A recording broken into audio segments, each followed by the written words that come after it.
La carrière. Toute l'histoire de la fabrication du ciment commence à la carrière. Les matières premières nécessaires à la fabrication du ciment, le calcaire et l'argile, sont extraites de carrières à ciel ouvert à proximité de la cimenterie. Le calcaire cimentier est abattu par tir de mine et les blocs de roche sont transportés par dumper vers le hall de concassage. Les blocs de roche sont alors réduits par le concasseur à une taille maximum de 80 mm, puis sont acheminés par un convoyeur à bande vers le hall de préhomogénéisation. Dans le respect de leur site d'implantation, chaque carrière fait l'objet d'un plan de réhabilitation et la biodiversité sur site d'une attention particulière. La préhomogénéisation des matières premières. Les roches extraites de la carrière, concassées et acheminées jusqu'à la cimenterie, sont ensuite stockées dans le hall de préhomogénéisation. Dans ce hall, la méthode de remplissage circulaire par couches de roches superposées et leur récupération transversale au moyen d'un gratteur a été spécialement conçue pour obtenir une plus grande régularité de la composition chimique du mélange minéral, malgré la diversité des veines géologiques de la carrière. Le broyage du cru. Le mélange de roches minérales préparé dans le hall de préhomogénéisation est dosé, séché et broyé afin de réduire la roche en une poudre très fine de taille micrométrique, c'est-à-dire au maximum quelques dizaines de microns. L'étape du broyage est aussi l'occasion d'intégrer des ajouts, encore appelés matières alternatives, qui permettent de limiter la consommation de ressources naturelles. Par exemple, des terres issues de la décontamination d'anciens sites industriels ou des sables recyclés, ce qui limite par la même occasion la mise en décharge des déchets. La poudre fine ainsi obtenue est appelée la farine crue. L'homogénéisation du cru. Après avoir été finement broyée, la farine crue est très largement brassée dans des silos d'homogénéisation de manière à obtenir une composition chimique et physique ciblée la plus régulière possible. De cette régularité dépendra la stabilité du four lors de la cuisson et la qualité du clinker obtenu. Le préchauffage du cru. La farine crue homogénéisée est ensuite préchauffée à 850 degrés dans la tour de préchauffage grâce à la réutilisation de la chaleur produite par le four. La farine crue descend en tourbillon dans les cyclones successifs à contre-courant des gaz chauds. Ce procédé permet de réduire significativement l'empreinte CO2 du matériau.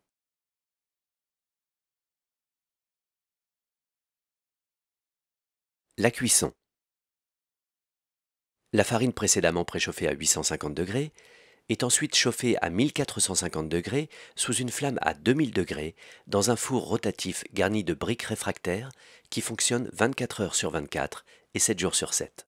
La flamme de cuisson est produite par une tuyère de haute technologie dans laquelle sont injectés les combustibles, qui peuvent être fossiles comme le charbon, mais qui sont de plus en plus largement remplacés par des combustibles de substitution comme la biomasse, les solides et liquides de récupération, pneus, farines animales, boue de stations d'épuration, noyaux d'olive, etc.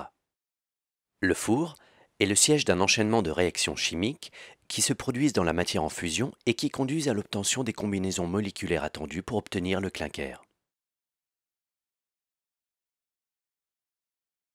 Le refroidissement du clinker. Le mélange en fusion est ensuite trempé, c'est-à-dire refroidi rapidement, par soufflage d'air, afin d'obtenir la chimie cristalline appropriée pour les propriétés hydrauliques du clinker. Ainsi obtenu sous forme de granules de quelques centimètres, le clinker est finalement refroidi jusqu'à une température de l'ordre de 100 degrés et acheminé dans le hall de stockage. Pour les refroidisseurs les plus performants, l'énergie thermique est ainsi restituée aux trois quarts et réutilisée pour le préchauffage de la farine crue, ce qui améliore considérablement l'impact environnemental du produit. Le stockage du clinker. Le clinker, refroidi à 100 degrés, est transporté et stocké dans un hall de plusieurs dizaines de milliers de tonnes, permettant ainsi d'assurer une continuité de la production du ciment, y compris lors des arrêts de la ligne de cuisson pour la maintenance annuelle par exemple. Le broyage du ciment. Le clinker est ensuite broyé avec du gypse, qui joue le rôle de régulateur de prise, et un ou plusieurs constituants principaux autres que le clinker. Des constituants naturels comme les filaires calcaires ou pouzzolane, ou de valorisation industrielle comme les laitiers de haut fourneau ou cendres volantes par exemple. Les dosages se font dans les proportions décrites dans la norme européenne des ciments courants, NFEN 197-1. D'autres ajouts éventuels, préalablement séchés si besoin, peuvent être incorporés au mélange, ainsi que des agents de broyage appelés agents de mouture. Le mélange broyé passe dans un séparateur de particules qui permet d'obtenir une poudre fine, de répartition granulaire ciblée et très régulière, appelée le ciment. Le stockage du ciment. Le ciment est alors stocké dans des silos d'une capacité de plusieurs milliers de tonnes, qui peuvent être parfois divisés en plusieurs compartiments pour stocker différents types de ciment. Le contrôle qualité. Lors de son stockage, le ciment est prélevé, analysé chimiquement et physiquement, et des essais de résistance sur mortier normalisé sont réalisés afin de garantir son niveau de qualité. Les analyseurs du laboratoire de la cimenterie sont à la pointe des technologies d'analyse comme la fluorescence X et la diffraction des rayons X. Les prélèvements d'échantillons ainsi que leur préparation se font maintenant de plus en plus au moyen de robots de très grande précision. La qualité d'un ciment se reconnaît par la régularité de sa composition et de ses performances. Le conditionnement et les expéditions. En vrac, le ciment est directement chargé à la base des silos dans des camions-citernes.